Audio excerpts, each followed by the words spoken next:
Abdulkarim David.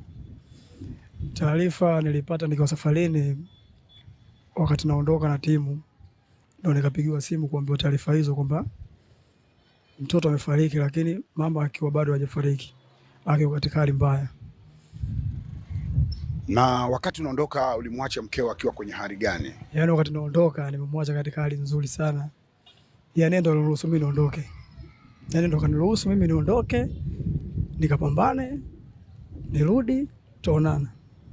Hivyo tu. Yaani nimemwacha katika mazingira ambayo mimi sitarajia kama taarifa ile ilipopata kama itakuwa vile, kwa sababu ndio kaniruhusu. Maana nimekaa kuanzia hospitali saa 1 mpaka saa 5.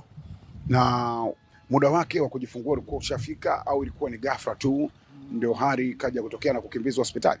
Muda wake ulikuwa bado hujafika, lakini kwa hali yake alivyokuwa anavyojisikia, kwa sababu muda wake ulikuwa ni kama tarehe 12 na 15 ya mwezi